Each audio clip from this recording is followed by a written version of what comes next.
Sir sorry sorry sorry ఒక్క నిమిషం ఉప్పల్ లక్ష్మణ్ గారు సార్ ఒక్క నిమిషం ఎక్స్క్యూజ్ మీ సైడ్ సిగ్నల్ చాలా వీక్గా ఉన్నట్టుంది, కంప్లీట్ బ్రేక్ అవుతుంది, అస్సలు అర్థం కావట్లేదు.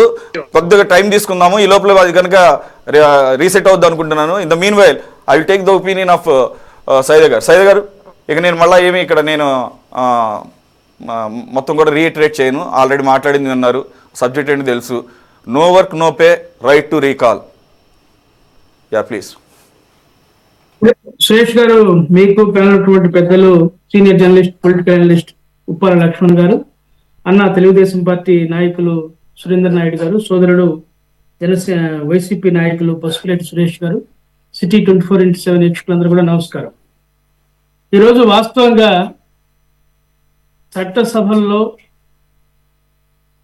అధికార ప్రతిపక్ష పార్టీల పాత్ర, సభ్యులు వ్యవహరిస్తున్నటువంటి తీరు, సభా వ్యవహారాలకు సంబంధించి ఉత్తరప్రదేశ్లో జరిగినటువంటి సభాపతి ఉపసభాపతుల సమావేశంలో మన రాష్ట్రం నుంచి హాజరైనటువంటి పెద్దలు ఏపీ శాసనసభ స్పీకర్ అయ్యన్న పాత్రుడు గారు, అలాగే రఘురాగమ కృష్ణరాజు గారు పాల్గొన్నటువంటి సందర్భంగా వారు లేవనెత్తినటువంటి అంశాలు మరి ఈరోజు చర్చకు వచ్చినటువంటి పరిస్థితి. ఎందుకంటే గతంలో కూడా తిరుపతిలో జరిగినటువంటి ఒక సమావేశంలో కూడా, ఈ స్పీకర్ల సమావేశంలో ఇలాంటి అంశాలు ఆ రోజు చర్చకు వచ్చాయి. మరలా అదే అంశం ఈరోజు చర్చించడం అంటే నిజంగా ఇది చాలా బాధాకరమైనటువంటి అంశం. ఇది రాష్ట్ర భవిష్యత్తుని, రాష్ట్ర యొక్క మరి భవిష్యత్తు సంబంధించినటువంటి అనేకమైనటువంటి అంశాల గురించి చర్చించేటువంటి సభల్లో ఇలాంటి నైతికత లేకుండా వ్యవహరించేటువంటి వ్యక్తులు, బాధ్యత లేకుండా వ్యవహరించేటువంటి పార్టీలు, వాళ్ళ యొక్క నాయకుల యొక్క వ్యవహార శైలి, వారి తీరుదెన్నుల మీద నిజంగా ఇది పెద్ద ఎత్తున చర్చించుకోవాల్సిన అంశం. ఎందుకంటే ప్రపంచంలోనే అతిపెద్ద ప్రజాస్వామ్య దేశంగా భారతదేశం పరిగెడుతున్నటువంటి పరిస్థితుల్లో ప్రజాస్వామ్యం, రాజ్యాంగం కల్పించినటువంటి హక్కుల్ని తిలోదకాలు ఇస్తూ, బాధ్యతలను విస్మరించి ఏ నాయకుడైనా ఏ పార్టీ అయినా వ్యవహరించడం అనేది సమంజసం కాదు. ఇది చాలా రాజ్యాంగ వ్యతిరేక చర్య, ప్రజా వ్యతిరేక చర్యగా కాంగ్రెస్ పార్టీ భావిస్తూ ఉంది. ఎందుకంటే 5 సంవత్సరాలకు ఒక పర్యాయం జరిగేటువంటి శాసనసభ ఎన్నికల్లో పోటీ చేసేటువంటి పార్టీలు రాజ్యాంగం మీద ప్రమాణం చేసి మరి రాజ్యాంగం కల్పించినటువంటి హక్కుల్ని మేము కాలరాయకుండా సభలకు వెళ్ళి ప్రజావాణి వినిపిస్తామని చెప్పి చట్టసభల సాక్షిగా ప్రమాణం చేసినటువంటి పెద్ద మనుషులు ఈరోజు శాసనసభకు వెళ్లకుండా డుమ్మా కొట్టి వాళ్ళ సొంత పనులు చూసుకుంటూ వ్యవహరించడం అనేది ఏ పార్టీకైనా, ఎందుకంటే మనం చూస్తా ఉన్నాం ఈరోజు జగన్మోహన్ రెడ్డి ఆయన టీంలో ఉన్నటువంటి 11 మంది సభ్యులు, ముఠా నాయకుడు, ఆ ముఠాలో ఉన్నటువంటి 11 మంది సభ్యులు ఈరోజు శాసనసభకు వెళ్ళకపోవడం అనేది మనం చర్చించుకున్నాం. గతంలో ఒకసారి మనం చూసినట్లయితే స్వర్గీయ ఎన్టీ రామారావు కూడా మరి శాసనసభకి వెళ్ళినటువంటి పరిస్థితి మనం చూసాం. స్వయంగా చంద్రబాబు నాయుడు కూడా మనం చూసినట్లయితే ఆ రోజు కౌరవ సభగా మారినటువంటి, శాసనసభ కౌరవ సభగా మారినటువంటి పరిస్థితుల్లో ఆయన కూడా శాసనసభకి వెళ్లకుండా మరి భీష్మించుకున్నటువంటి కూర్చున్నటువంటి పరిస్థితి. ఇక్కడ మనం గమనించాల్సిన అంశం ఏంటంటే, ఆ రోజు ఎవరైతే ప్రతిపక్ష నాయకుడు ఉన్నాడో ఆయన సభకి వెళ్లకుండా తన సభ్యుల్ని సభకు పంపించి ప్రజావాణి వినిపించేటువంటి పరిస్థితి.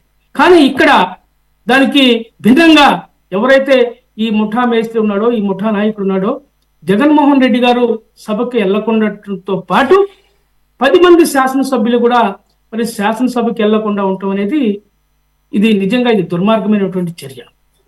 ఇది ఎందుకంటే ఇది మన సాంప్రదాయాలకి భిన్నమైనది. చట్ట సభలకు సాంప్రదాయాలకు, రాజ్యాంగానికి ఇది తిలోదకాలిచ్చేటువంటి చర్య.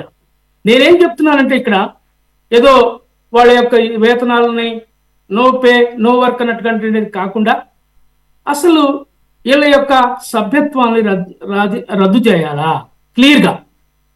నేను ఎందుకు చెప్తున్నానంటే ఈ మాట, ఎవరైతే ప్రజలు మిమ్మల్ని నమ్మి ఓట్లేశారో, మా సమస్యలు మీరు శాసనసభలో మరి ప్రస్తావించి మా సమస్యలు పరిష్కరిస్తారని చెప్పి భావించి ఓట్లేశారో, అలాంటి ప్రజల ఆశలను ఒమ్ము చేస్తూ మీరు శాసనసభకి వెళ్లకుండా మీ ఇళ్లలో కూర్చొని మీ వ్యాపారాలు చేసుకుంటూ మీ సొంత కార్యక్రమాలు, ప్రభుత్వం ఇచ్చినటువంటి ఈ గన్మ్యాలని లేకపోతే ప్రోటోకాల్స్ని అడ్డం పెట్టుకొని మీ వ్యాపారాలు చేసుకుంటూ ఇంటికాడ ఉండి మళ్ళా కోట్లు వెనకేసుకోవడం కోసం మీకు ప్రజలు అధికారం ఒప్పచెప్పాలి. ముందు ఇది గమనించాలి. ఎందుకంటే ముందు శాసనసభ్యుల కంటే కూడా, ఎందుకంటే వాళ్ళకి జీతభత్యాలు 4 లక్షలు 5 లక్షలు పెద్ద గొప్ప కాదు. వాళ్ళ ఆదాయాలు రోజుకి మరి లక్షలు ఉంటాయి. అది వాళ్ళ జీతం భత్యాలు రద్దు చేస్తే ఒరిగే పరిస్థితి కాదు. వాళ్ళకి చేమగుట్టినట్టు కూడా ఉండదు. ఇక్కడ ఏం చేయాలంటే ప్రధానంగా ఈ యొక్క శాసనసభ్యత్వాన్ని రద్దు చేస్తూ ఎవరైతే వీళ్ళ సమీప ప్రత్యర్థి ఉన్నాడో, ఈయన మీద ఓడిపోయినటువంటి వైసీపీ కానీ టీడీపీ కానీ లేకపోతే కాంగ్రెస్ పార్టీ కానీ వీళ్ళ సమీప ప్రత్యర్థి ఎవరైతే ఉన్నాడో వాళ్ళని శాసనసభకి ఆహ్వానించే విధంగా ప్రభుత్వం చట్టం తేవాలా. ఎందుకంటే మళ్ళీ బై ఎలక్షన్స్ పెట్టి రీకాల్ చేసి మళ్ళీ 5 సంవత్సరాలు ఏదో మళ్ళా ఎలక్షన్ జరపడం, ఈ డబ్బులంతా ఖర్చు పెట్టడం ఎన్ని కాదు. ఎందుకంటే ఇది మన చేతుల్లో పని. చట్టం మనం ఎవరైతే ఈ సమీప ప్రత్యర్థి ఉన్నాడో అతన్ని శాసనసభకి పిలిచే విధంగా మరి చట్టసభల్లో తీర్మానం చేయాలా.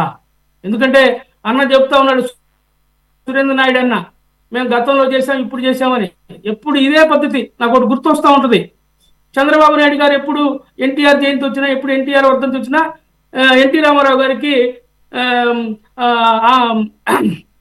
భారతరత్న బిరుదు ఇవ్వాలని చెప్పి చెప్తుంటాడు. అట్నే ఇది కూడా మనం చూస్తూ ఉంటే ఎలా ఉందంటే, ఏదో మాట్లాడాం శాసనసభ స్పీకర్ల సమావేశంలో మేము వినిపించామంటాం కాదు. మీకు చాతైతే చావుంటే మీరు అసెంబ్లీలో తీర్మానం చేయండి. మీది డబుల్ ఇంజిన్ సర్కార్. ఈరోజు కేంద్రంలో మీ అధికారంలో ఉన్నారు. మీరు 5 నిమిషాల పని మీకు ఈ రాష్ట్రంలో మీరు తీర్మానం చేసి ఈ 11 మంది సభ్యుల్ని మీరు రీకాల్ చేస్తున్నటువంటి మీరు దమ్ము చూపించండి. మీరు అలాంటి ఏం చేయకుండా ఏదో, ఎందుకంటే వీళ్ళు కూడా అలాంటి వాళ్ళే, ఆతాను ముక్కలు వీళ్ళు కూడా. ఎందుకంటే వీళ్ళు కూడా ఘన చరిత్ర అదే గతంలో కూడా. ఎందుకంటే అక్కడ ఇక్కడ తేడా ఏంటంటే, అక్కడ టీమ్ లీడర్ శాసనసభకి వెళ్ళా, ఇక్కడ మాత్రం టీమ్ లీడర్తో పాటు తన టీం సభ్యులు కూడా శాసనసభకి వెళ్ళా. అంతే తేడా. నేనేం చెప్తున్నా అంటే, దీనికి సంబంధించి రాష్ట్ర ప్రభుత్వం ఒక తీర్మానం చేయండి. మీ యొక్క కేంద్ర ప్రభుత్వానికి మీరు పంపించి మీరు ఒక దీని మీద చర్చించడంతో పాటు అవసరమైతే శాసనసభలో దీని మీద చర్చ పెట్టండి. ఒక తీర్మానం ఆమోదించి కేంద్రానికి పంపించండి. ఆమోదించినటువంటి తీర్మానం అమలయ్యే విధంగా మీరు చర్యలు తీసుకోండి. నేను క్లియర్గా చెప్తా ఉన్నాను. ఎందుకంటే అక్కడ కాంగ్రెస్ ప్రభుత్వం లేకపోతే యూపీఎఫ్ ప్రభుత్వం అధికారంలో లేదు, ఇండియా బ్లాక్ అధికారంలో లేదు, మీ ఎన్డీఏ కూటమి అధికారం ఉంది, డబుల్ ఇంజిన్ సర్కార్ ఉంది. అక్కడ మీ బడే భాయ్ ఉన్నాడు. అక్కడ మీరు తీర్మానం చేయించండి, యాక్షన్ తీసుకోండి. అప్పుడు భయం ఉంటుంది తప్ప మీరేదో, ఎందుకంటే అందరు దొంగలే, వీళ్ళంతే వాళ్ళంతే, వీళ్ళు ప్రజల మీద ప్రేమ లేదు, ప్రజా సమస్యల మీద పరిష్కరించేటువంటి సమయం లేదు, వీళ్ళకి ప్రజల హక్కుల గురించి మాట్లాడేటువంటి బాధ్యత లేదు. ఎప్పుడు అధికారంలోకి వద్దామా, ఎప్పుడు ఈ యొక్క అధికారాన్ని అడ్డం పెట్టుకుని దాచుకుందామనే తప్ప ప్రజల విషయాలు పట్టించుకున్నటువంటి పాపాన పోయేవాళ్ళు కాదు. అందుకని వీళ్ళు పదే పదే మాట్లాడుతూ ఉంటారు, ప్రజలను పిచ్చోళ్ళు చేసి.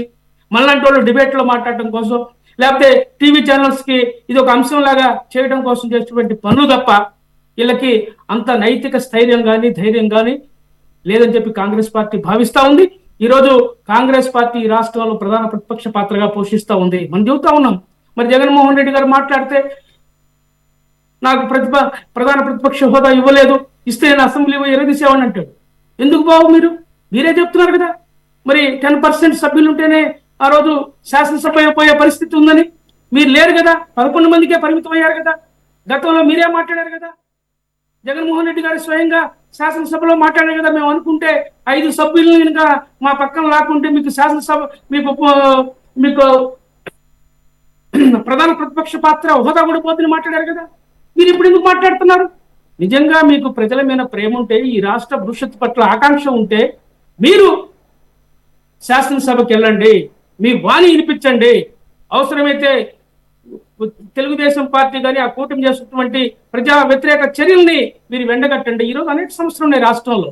ఈరోజు ఈ ప్రభుత్వం అనుసరిస్తున్నటువంటి దుందుడుకు వ్యవహారంతో ఈ రాష్ట్రంలో అనేకమైనటువంటి సమస్యలు, రైతాంగ సమస్యలు, నిరుద్యోగ సమస్యలు, అలాగే మరి ధరల పెరుగుదల, అనేకమైనటువంటి సమస్యలు, భూములు, భూ కబ్జాలు, దళితుల మీద దాడులు, ఇలా చెప్పుకుంటామంటే రాష్ట్ర రాజధాని సమస్య, పోలవరం ప్రాజెక్టు, పెండింగ్ ప్రాజెక్టులు అనేకమైన ఉన్నాయి. ఏపీకి ప్రత్యేక హోదా, ఈ అంశాలంటే మీరు ప్రస్తావించండి, శాసనసభకి వెళ్ళండి. అందుకనే ఈరోజు మా షర్మిలారెడ్డి గారు ఈరోజు కాంగ్రెస్ పార్టీ తరఫున ఏకైక ఈ రాష్ట్రంలో ప్రధాన ప్రతిపక్షంగా, ఎందుకంటే మనం చూస్తా ఉన్నాం ఈరోజు బీజేపీ అంటే బాబు, జగన్, పవన్ అనే తీరు కనపడతా ఉంది. డబుల్ ఇంజిన్ సర్కార్ కాదు, ట్రిపుల్ ఇంజిన్ సర్కార్ ఈ రాష్ట్రంలో. ఇలాంటి పరిస్థితిలో ఉన్నప్పుడు ఈ రాష్ట్ర ప్రజల యొక్క పరిస్థితి ఏంది? ఏ విధంగా ఈ రాష్ట్రం బాగుపడిద్ది?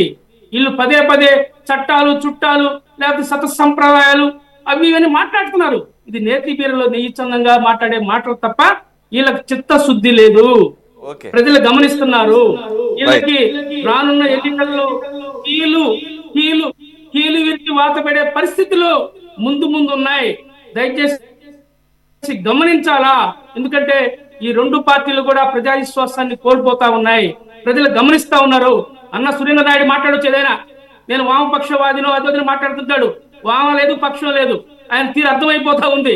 అన్న సురేంద్ర నాయుడు అర్థం చేసుకోవాలా? ప్రజల పక్షంగా మాట్లాడదాం, ప్రతిపక్షంగా మాట్లాడదాం, ప్రజల అభ్యున్నతి కోసం మాట్లాడదాం.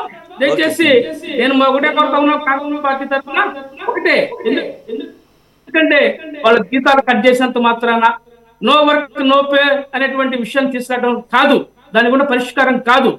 ఎందుకంటే వాళ్ళని రీకాల్ చేస్తూ అదే స్థానంలో అతని మీద ఓడిపోయినటువంటి ప్రత్యర్థిని శాసనసభకు పిలిపించి ప్రజా సమస్యలు, ప్రజావాణి వినిపించే విధంగా ఎప్పుడైతే చట్టం తీసుకొస్తామో అప్పుడు అన్ని రాజకీయ పార్టీలకు భయం ఉంటుంది.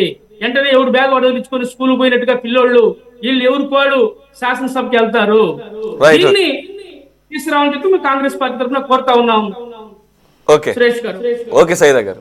సార్ లక్ష్మణ్ గారు, అది సైదా గారు అయితే ఏకంగా రైట్ టు రీకాల్ చేసి బై ఎలక్షన్ కూడా కాదు, సెకండ్ ఎవరైతే ఓడిపోయారో వాళ్ళని పంపించమంటున్నారు. కనీసం బై ఎలక్షన్ పెడితే కాంగ్రెస్ పార్టీ పోటీ చేస్తుంది, ఏమైనా అవకాశం ఉంటుందని చెప్పేసి అలా అది ఆలోచన చేస్తే బాగుండేది. మరి